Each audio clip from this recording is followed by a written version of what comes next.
Merchant navy join करना है तो आओ मैं फुल रोड मैप के साथ बताता हूँ कि 12th क्लास के बाद कैसे ज्वाइन कर सकते हैं। बट वीडियो में आगे बढ़ने से पहले चैनल को करो subscribe. Let's go forward with the video.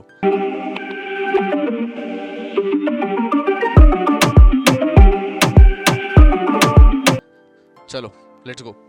यार सबसे पहले क्लास 12th के बाद मेन ऑप्शंस क्या है आपके पास, अगर आपने एमयूसीटी क्लियर किया है और नहीं भी किया है, दोनों तरफ से बताता हूँ। 3 ऑप्शंस है अपने पास, डीएनएस है, बीएससी है और बीटेक है। डीएनएस क्या है, फास्टेस्ट रूट है शिप के लिए। क्यों है मैं बताता हूँ, क्यों नहीं है वो भी बताता हूँ। देखो यहाँ पे आपको 12 मंथ्स आपका प्री सी रहता है जहाँ पे आप कॉलेज में जाते हो, उसके बाद 18 मंथ्स आपको शिप पे बिताने पड़ते हैं, ठीक है। यहाँ पे आपको 36 मंथ्स कॉलेज में बिताने पड़ते हैं, दैट इज 3 इयर्स। उसके बाद आपको 12 मंथ्स शिप पे बिताने पड़ते हैं। एंड गोल दोनों का सेम है। यहाँ पे भी आप थर्ड ऑफिसर बनोगे, यहाँ पे भी आप थर्ड ऑफिसर बनोगे, यहाँ पे भी आप डेक साइड में करियर बनाओगे, यहाँ पे भी आप डेक साइड में करियर बनाओगे। यहाँ पे बट आपको स्पॉन्सरशिप मैंडेटरी है, यहाँ पे स्पॉन्सरशिप मैंडेटरी नहीं है। बट बीएससी में आप करियर तभी चुने अगर आप ऐसे कॉलेज में जा रहे हैं जहाँ पे प्लेसमेंट अच्छा हो, जैसे तोलानी मैरिटाइम इंस्टीट्यूट, जैसे एमेट विद बीएससी, जैसे आईएमयू नवी मुंबई। तो इन्हीं कॉलेजेस में जाना है अपने को। बीटेक मरीन इंजीनियरिंग, ठीक है, यहाँ पे आपका हाई टेक्निकल वर्कलोड रहता है। उसके बाद 48 मंथ्स दैट इज 4 इयर्स की आपकी पहले डिग्री रहती है, उसके बाद 12 महीने का सी टाइम रहता है, ठीक है। तो डिफरेंसेस यही है मोस्टली, और बहुत ज़्यादा डिफरेंसेस नहीं है। बट प्लेसमेंट के लिए आपको जाना पड़ेगा बीएससी एंड बीटेक के बाद।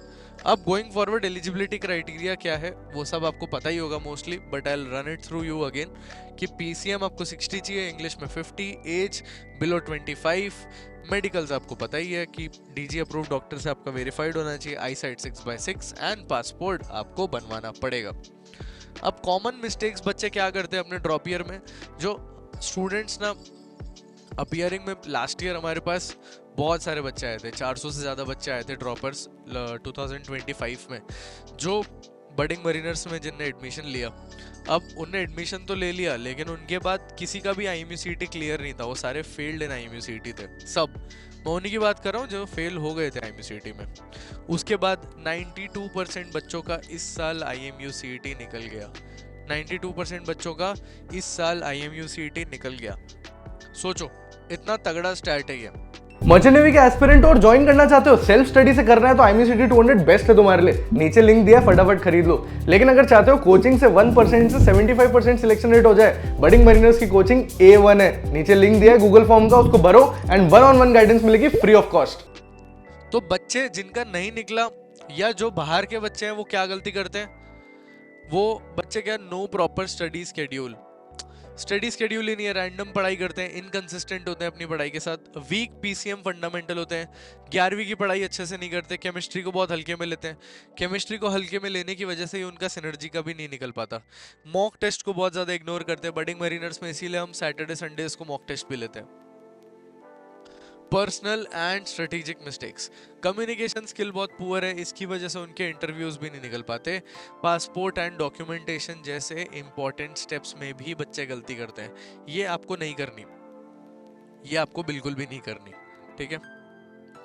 अब एक ड्रॉपर को असलियत में करना क्या चाहिए अगर उसको सिलेक्शन चाहिए तो, सबसे पहले फेज 1 एंड 3 मंथ में आपको पीसीएम का रिवीजन तगड़ी तरीके से करना चाहिए, सारे करियर पाथ्स को ढंग से समझना चाहिए।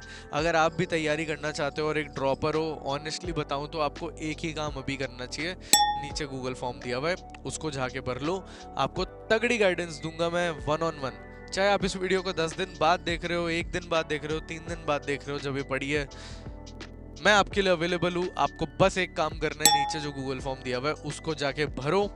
मैं आपको तगड़ी तरीके से हेल्प करूंगा on how to prepare for merchant navy. लेकिन वो हेल्प तभी हो पाएगी जब आप उसको भरोगे, अपनी डिटेल्स को ढंग से भरोगे, and I will help you out. I will make sure कि आपको अच्छी हेल्प मिले, ठीक है। फेजेस में आपको नहीं समझाऊंगा, फेजेस आप खुद समझ जाओगे। लेकिन एक फेल्ड एग्जाम आपकी जर्नी खत्म नहीं करती। वो जो बच्चे थे उनने भी सोचा था कि उनकी जर्नी खत्म हो गई, लेकिन नहीं, वो 92% बच्चे पास हुए, उनने भी निकाला, तो आप भी निकाल सकते हो, इजीली निकाल सकते हो। प्रॉब्लम्स बहुत सारी होंगी, ये दिख रही है ना, ये हजारों प्रॉब्लम्स आप भी फेस करोगे, लेकिन आपको हम सब हेल्प करेंगे इतनी तरीके से हेल्प करेंगे, रिकॉर्डेड क्लासेस देंगे, कंपनी स्पेसिफिक, ये वो फलाना ढिमकाना, 1000 तरीके से हम आपको हेल्प करेंगे और आपका निकलवाएंगे। अगर आपको भी गाइडेंस चाहिए तो फटाफट नीचे गूगल फॉर्म भरो या तो नंबर पे डालो marine, and we will reach out to you. Thank you so much for watching this video.